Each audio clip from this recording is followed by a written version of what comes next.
PM Modi से मुलाकात के बाद चैंपियंस का मुंबई में हुआ भव्य स्वागत। समंदर किनारे उमड़ा समर्थकों का सैलाब।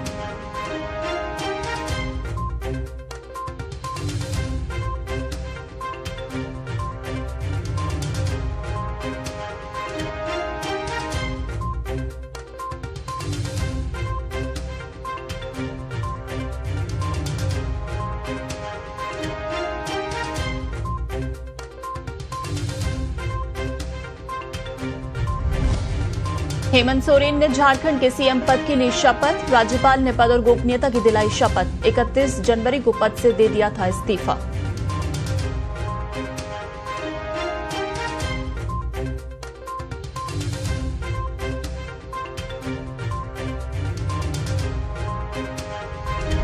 इस्तीफे के बाद बोले कि रोड़ीलाल मीणा अपने क्षेत्र में पार्टी को न जिताने के कारण दिया इस्तीफा।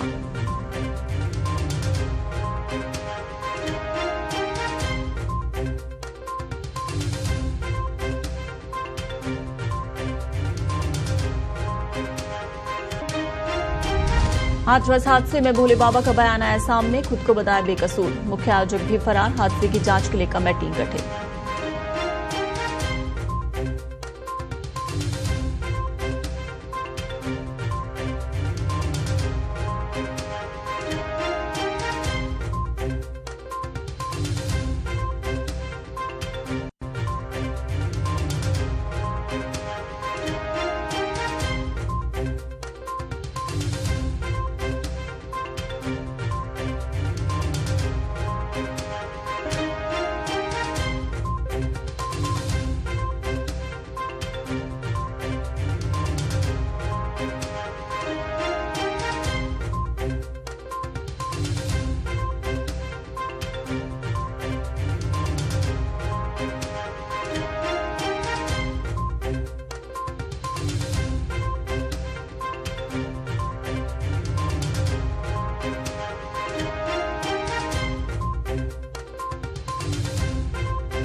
विश्व विजेता भारतीय टीम की विक्ट्री परेड कल मुंबई में।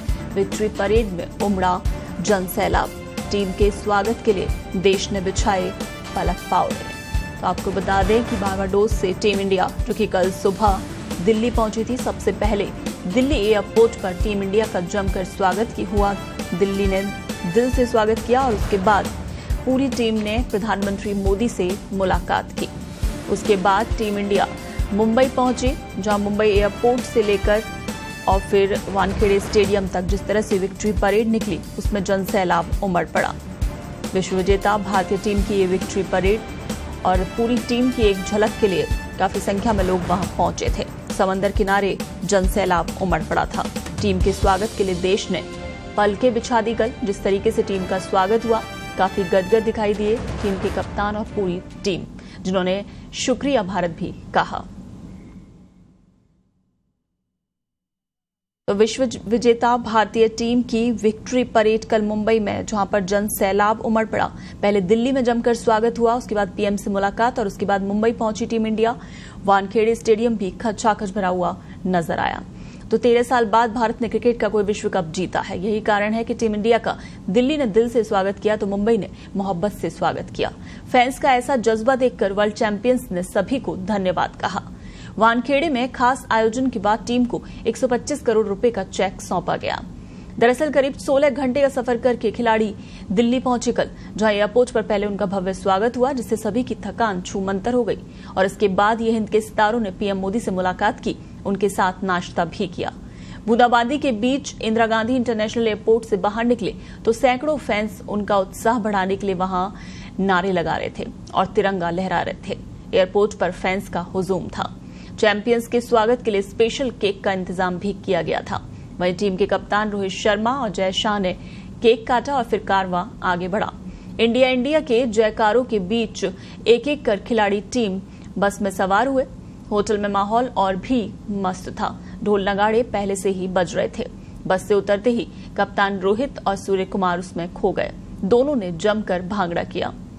होटल की लॉबी खचाखच भरी हुई थी, मानो कि पूरी दिल्ली यहां समाने के लिए आतुर थी। हर किसी की ख्वाहिश बस इतनी ही थी कि वर्ल्ड चैंपियंस का एक बार दीदार हो जाए।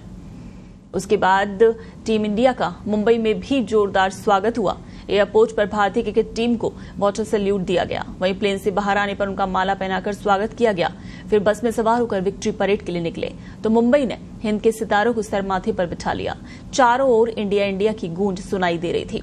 हर आदमी हर्ष और उल्लास से डूबा हुआ था। हर शख्स चीयर्स कर रहा था और इस दौरान टीम इंडिया के खिलाड़ी भी नाचते गाते नजर आए। मरीन ड्राइव से लेकर वानखेड़े स्टेडियम तक में लाखों लोग चैंपियंस की झलक पाने के लिए बेताब नजर आए। हल्की बारिश के बावजूद 3 किलोमीटर लंबी सड़क पर सिर्फ लोग ही नजर आ रहे थे। कोई पेड़ पर तो कोई छतों से खिलाड़ियों को देखना चाह रहा था। वानखेड़े स्टेडियम में रोहित शर्मा ने कहा, सभी का शुक्रिया। जब से हम भारत आए हैं तब से ये शानदार रहा है। ये ट्रॉफी पूरे देश के लिए है। प्रधानमंत्री से मिलना बहुत सम्मान की बात थी। वहीं टीम और बीसीसीआई की ओर से मैं सभी का शुक्रिया अदा करता हूं। मैं वाकई बहुत खुश और राहत महसूस कर रहा हूं। मुंबई हमें कभी निराश नहीं करती। हमें बहुत बढ़िया स्वागत मिला।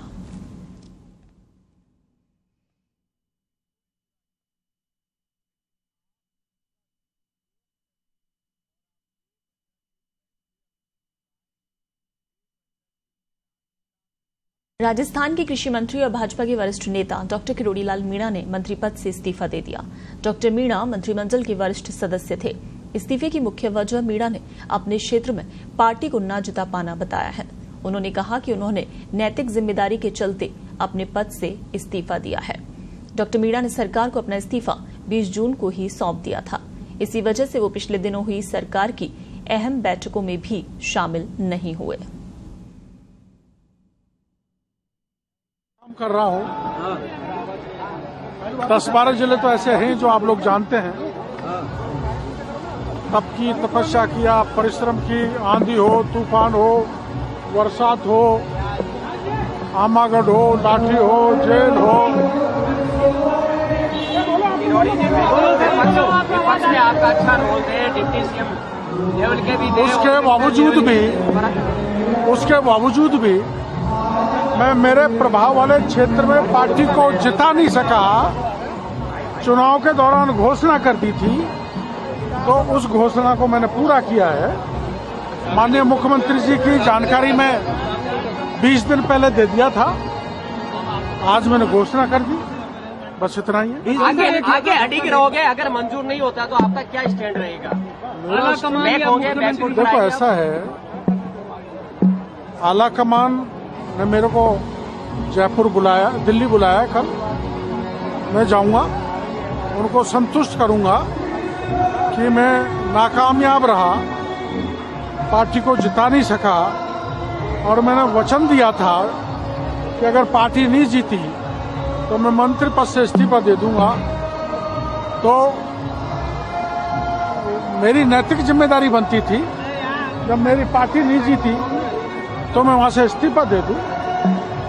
मैंने मुख्यमंत्री जी से मिलकर भी आग्रह किया, लेकिन उन्होंने मना कर दिया और उन्होंने पूरी तरह से इस्तीफा ठुकरा दिया था। पर चूंकि मैंने वादा किया था, मैंने घोषणा की थी, जनता में मेरी क्रेडिबिलिटी बनी रहे, साख बनी रहे, इसलिए मैंने आखिर में इस्तीफा दे ही दिया। ऐसी चर्चा है कि आपको डिप्टी सीएम नहीं बनाया, वो नाराजगी है। वो नाराजगी होती तो मैं तुरंत शपथ ग्रहण के बाद मेरा इस्तीफा दे देता। न मेरा मुख्यमंत्री जी से कोई शिकायत है, न संगठन से कोई शिकायत है, न कोई अपेक्षा है, न कोई पदलोलुपता है। पद के कारण नहीं दिया। मैं ईमानदारी से कह रहा हूं कि मैं मेरी पार्टी को नहीं जिता सका। मेरी विफलता और उस विफलता के कारण मैंने जो बयान दिया उस पर मैं अडिग हूं, इसलिए मैंने इस्तीफा दिया। मैंने तो 1.5 महीने से सरकारी सुविधा छोड़ दी, गाड़ी बंगले सब कुछ छोड़ दिया। कुछ फाइल जरूर आई थी जो जरूरी थी, उनको निकाला था जनहित की। राजस्थान का नेतृत्व अगर स्वीकार नहीं करता तो आप क्या दोबारा काम करेंगे सरकार में? ये तो आला कमान ही बता सकता है। हेमंत सोरेन ने गुरुवार शाम को झारखंड के सीएम पद की शपथ ले ली है। सोरेन तीसरी बार झारखंड के सीएम बने हैं। हेमंत सोरेन को बुधवार को विधायक दल का नेता चुना गया था। और कल ही चंपई सोरेन ने अपने पद से इस्तीफा दे दिया था। सोरेन ने विधायकों के समर्थन का पत्र राज्यपाल को सौंपा था। राज्यपाल ने हेमंत सोरेन के सरकार बनाने के दावे को स्वीकार करते हुए उन्हें सरकार बनाने का न्योता दिया था। राजभवन की ओर से जारी आधिकारिक वक्तव्य में कहा गया कि राज्यपाल सीपी राधाकृष्णन ने हेमंत सोरेन को मनोनीत मुख्यमंत्री के रूप में नियुक्त करते हुए शपथ ग्रहण करने के लिए आमंत्रित किया। शाम 5 बजे सीएम पद की हेमंत सोरेन ने शपथ ली। राज्यपाल सीपी राधाकृष्णन से मुलाकात के बाद हेमंत सोरेन ने सोशल मीडिया पर पोस्ट कर बिना किसी का नाम लिए बीजेपी पर निशाना साधा। हेमंत सोरेन ने राज्यपाल के प्रति आभार जताया। उन्होंने लिखा, विरोधियों की ओर से रची गई लोकतंत्र विरोधी साजिश के अंत की शुरुआत हो गई है। सत्यमेव जयते। आपको बता दें कि हेमंत सोरेन ने 5 महीने पहले मुख्यमंत्री पद से इस्तीफा दिया था। उनकी जगह पर चंपई सोरेन को सूबे का मुख्यमंत्री बनाया गया था। चंपई सोरेन ने बुधवार को ही राज्यपाल सीपी राधाकृष्णन को अपना इस्तीफा सौंप दिया था। चंपई सोरेन के इस्तीफे के बाद ही राज्यपाल ने हेमंत सोरेन को राज्य में नई सरकार के गठन का न्योता दिया था। उत्तर प्रदेश के हाथरस में हुई भगदड़ के मामले में जिला पुलिस ने पहली प्रेस वार्ता की, जिसमें आईजी अलीगढ़ रेंज शलभ माथुर ने बताया कि इस मामले में अभी तक 6 लोग गिरफ्तार किए जा चुके हैं, जिसमें 4 पुरुष और 2 महिलाएं शामिल हैं। माथुर ने बताया कि गिरफ्तार लोगों से जब पूछताछ की गई तो मालूम चला कि ये लोग आयोजन समिति में थे। पूर्व में भी ये कई आयोजन करा चुके हैं। इन लोगों का काम पंडाल की व्यवस्था करना, भीड़ इकट्ठा करना होता है। पुलिस ने बताया कि वेद प्रकाश मधुकर के ऊपर 1 लाख का इनाम रखा गया है। मुख्य आयोजक वेद प्रकाश मधुकर के खिलाफ NBW इशू कराया जा रहा है। बाबा की गिरफ्तारी पर माथुर ने कहा कि जैसे जैसे विवेचना आगे बढ़ेगी, आज जैसे विवेचना का पहला दिन था तो लोग गिरफ्तार किए गए, आरोपी गिरफ्तार हुए, लेकिन जैसे जैसे विवेचना आगे बढ़ेगी इसमें किसकी गिरफ्तारी होती है विवेचना अधिकारी तय करता है। विवेचना में किसी का भी रोल निकाल कर आता है तो उसके खिलाफ कार्रवाई होगी और उसकी गिरफ्तारी होगी। बाबा के अनुयायियों के बारे में पता लगा कि उनके बारे में काफी मान्यताएं हैं और बाबा के चरण रज लेने से बहुत सारे संकट दूर हो जाते हैं। और हम लोग चरण जो बाबा की गाड़ी थी उसको काफिले को भीड़ से निकालने हेतु आगे पीछे दौड़ते हैं। उस दिन भी बाबा की चरण रज के लिए भीड़ गाड़ी के आसपास आई तो सेवादारों ने भीड़ को रोका और जैसे ही काफिला आगे निकला तो सेवादारों ने भीड़ को चरण रज होने के लिए अनियंत्रित छोड़ दिया। उसके बाद महिलाएं बच्चे एक दूसरे के ऊपर गिर गए। घटना जब हुई तो ये लोग मौके से फरार हो गए। इनके द्वारा वहां पर किसी प्रकार का कोई सहयोग वहां की पुलिस या प्रशासनिक व्यवस्था को नहीं दिया गया। एक बात जो और प्रकाश में आई कि वहां पर ये किसी भी व्यक्ति को वीडियो बनाने से रोकते थे। वह पुलिस प्रशासन को, जो अभी तक की हम लोग की पूछताछ और साक्ष्य संकलन है और जो वीडियो आप लोग के माध्यम से भी प्राप्त हुए, उसके अंदर देखा गया कि इनके द्वारा खुद ही अपने आप को भीड़ नियंत्रण का प्रयास किया जाता है और किसी प्रकार की पुलिस वहां पर या प्रशासनिक व्यवस्था को ये लोग एक तरह से अलाउ नहीं करते हैं। इनके अपने उसमें रिजर्वेशंस हैं।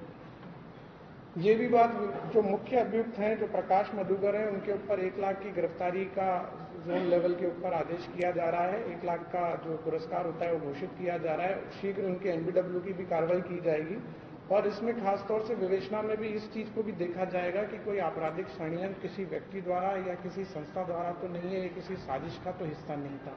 तो ये टोटल जैसा मैंने बताया 6 लोगों की गिरफ्तारी हुई है। अलग अलग जगह के रहने वाले हैं वो लोग। हम लोग के पास और भी डिटेल्स आई हैं, कुछ फोटोग्राफ्स आई हैं, कुछ पोस्टर बैनर्स आए हैं, कुछ हम लोगों के द्वारा जो पूछताछ के अंदर और चीज निकली है, जो और हम लोग के पास एग्जामिनेशन के लिए जो है पूछताछ की जाएगी। और जैसे जैसे विवेचना के क्रम में हम लोग बढ़ेंगे उसके अंदर जो भी साक्ष्य आते हैं और लोग की भी जो भी सख्त से सख्त विधिक कार्रवाई होगी, इसमें दोषी होंगे उनके खिलाफ की जाएगी।